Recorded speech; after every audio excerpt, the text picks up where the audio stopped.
Hello and welcome to Under the First Floor Lo-Fi Podcast, shitty recordings of bands you should like. My name's David Settle, and on today's episode we have Philly punk band Poison Ruin, who burst onto the scene in April of 2020 with their first self-titled tape, and have since released a full-length record consisting of both tapes they've put out so far.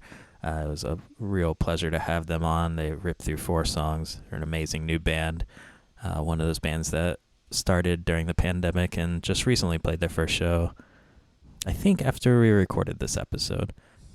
One quick note about the interview is that I was very burnt out from work during this one, so it wasn't my best work, but we did go on a very long discussion of cheesy B-horror movies that turned out really interesting, I thought. So I kind of made the whole episode just based around that portion of the interview, and I think it turned out great and perfect for this. It's coming out in October, Halloween season. So watch some of these horror movies that get recommended. And just a quick note for the podcast. We finally got the cassettes in for Mixtape Volume 3. You can check that out on the Bandcamp, underthefirstfloor.bandcamp.com. They look really great. Really excited about them. Go get a copy from there. All money is going to some community fridges around Philadelphia area. And I'm just really excited about how the mixtape came out. The songs on there are great. It's a great showcase of mostly Philadelphia bands. And yeah, just check it out. I highly recommend it, even though I'm biased. But yeah, without further ado, here is Poison Ruin's first song called Paladin's Wrath. It was originally on their second cassette that they put out earlier this year. And you can now find it on a full-length self-titled LP out on Urge Records. Hope you enjoy.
I'm Alan, I play the drums.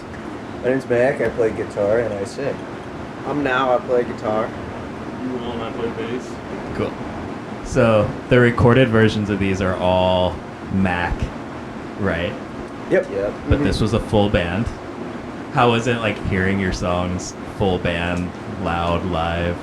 Is there a song that like translated the best to that from your recordings? We've been practicing for a sec, so at this point I feel used to it. At first it was a little weird, but it's not in like it sounded not. It just takes, you have to get used to just hearing like something that's not like so controlled or whatever. But like I think we recently just learned Doppleganger. This is that one. I think everyone feels really good about how that sounds. It just has like a nice live energy. So I feel like that translates really well. Do any of y'all have like a favorite song out of? I've really enjoyed playing Doppleganger 2 lately, just because it's like, I think it's like really flush, but also I feel like it hits a lot of notes of like melody, but also locking, and like there's just some cool little songwriting bits that I think are enjoyable to play and make me feel like I'm doing a puzzle with my skull. Yeah, I like that song's satisfying too because it's like definitely on like the longer end of like the like rock and like fast songs like that, and it's like cool to. I feel like all of us have never really like played like longer songs like that before, so it's pretty fun. I like Crucifix is probably my favorite song to play.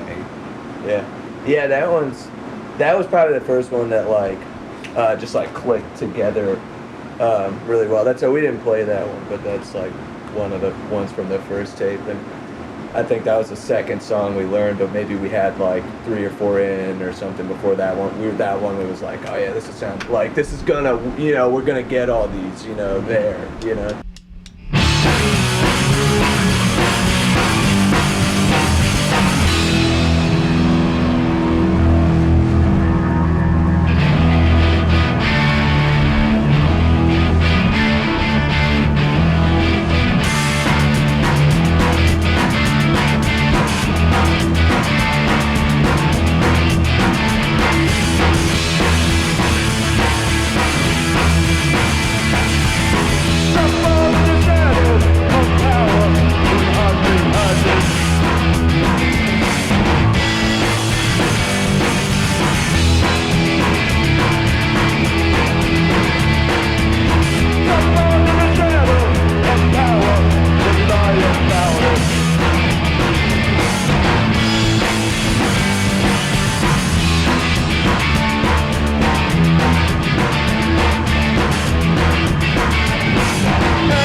I read an interview that you did, and one of the songs, I don't know if it was one you played tonight, I should have wrote it down, but you said was the title came from a B horror movie that you really like?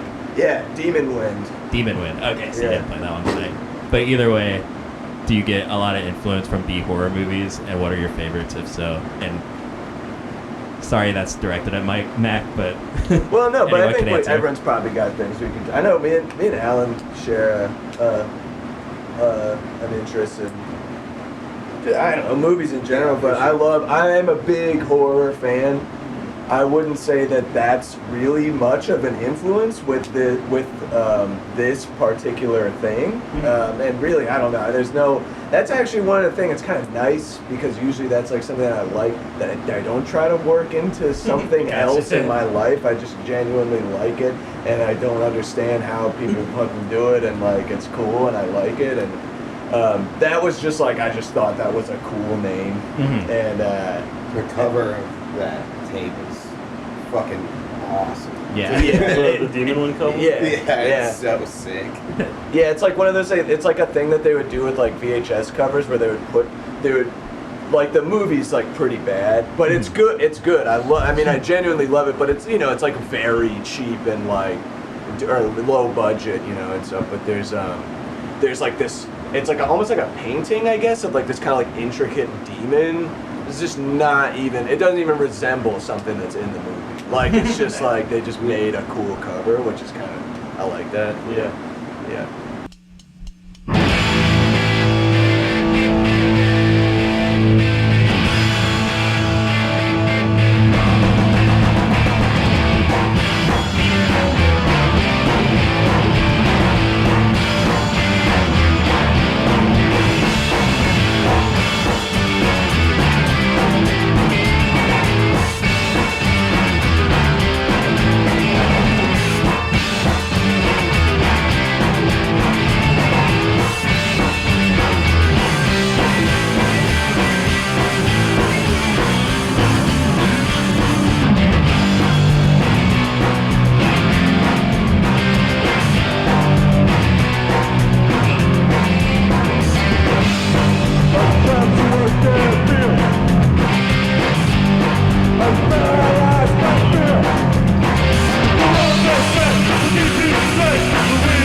Yeah, I'm trying to think of some like B horror stuff that I've seen recently that I watched The Stuff not that long Amazing ago. movie. That Yeah. movie's amazing. All-time greats. Larry Cohen, legend. Yeah. Rest in peace. Died, I think, last year. Not that long ago. Yeah. Absolutely. Like, just, I feel like there's like a specific. I know that you probably have a lot to say about this now. Of that era of movies is just like, it's just so like naturally so gross. Like that movie just grossed me out for the entire time in like a way that it's like I don't even know if it was trying to like be like an absolute like gross out movie, but it's like it kind of makes me like queasy like thinking about it. And there's something that I like a lot, like, or even like a movie like The Fly, like the Dave, like that movie is disgusting. Oh yeah, I was it's thinking like of that earlier. so nasty.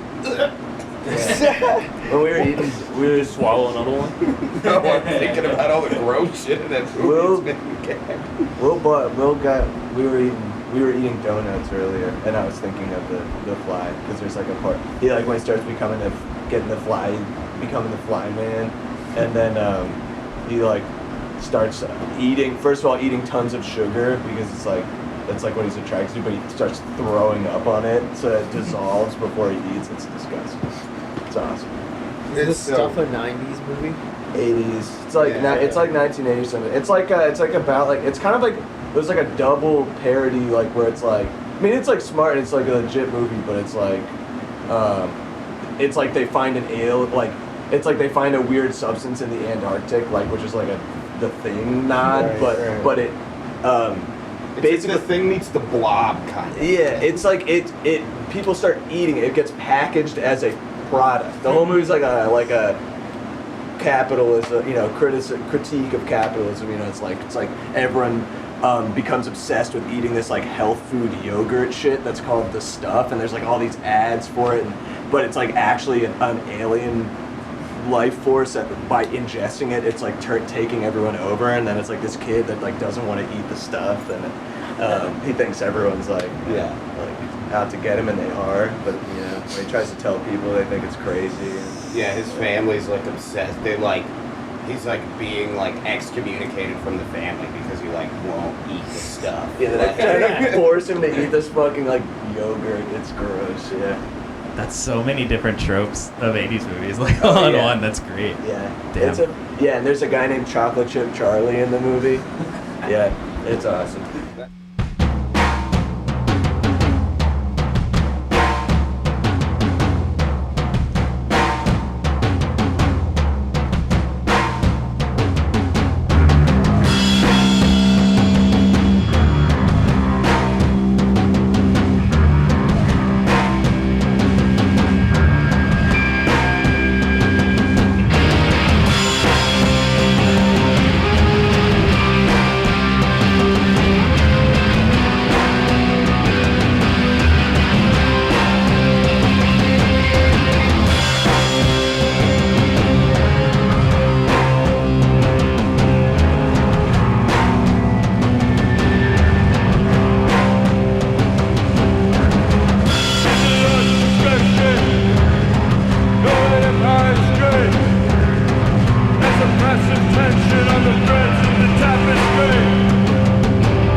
No, there's a couple.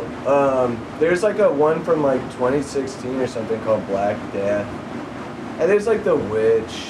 Oh yeah. They're more newer ones. Yeah. There's a Green Knight's really coming out, yeah. well, and this one's kind of a B one, so it deserves more attention. There's one from like just a couple years ago called The Headhunter. That's like brilliant because it's like a no budget movie, but it's like very cleverly done where it's like this it's in like a medieval world and there's this headhunter who's like his job is to go out and kill the monsters for like the court, so you just like see his like wretched home with like all these like goo concoctions, like it's like him like with like he comes home with like a huge gash and then he like makes this like wretched black goo and like puts it on his cuts and like Wow. and then like there's like this like replicated, it's a great movie, I don't know, and it's like done very super economically, which is cool when it works and it doesn't feel forced. It's like very clever. Have you ever seen those movies Unfriended?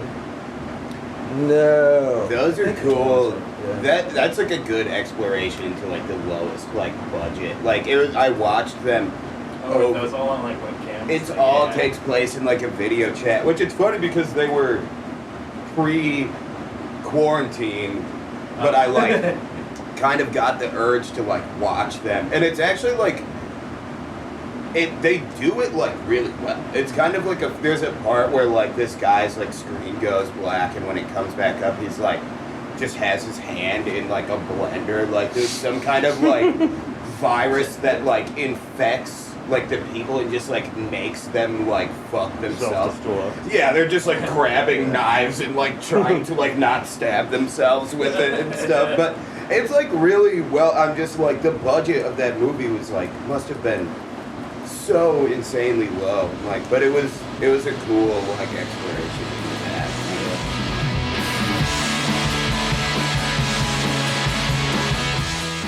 Thanks so much to Poison Ruin for letting me record them in their practice space. If you'd like to find out more about them, you can check out poisonruin.bandcamp.com. Also on Instagram at poisonruin, and they have a website, poisonruin.com.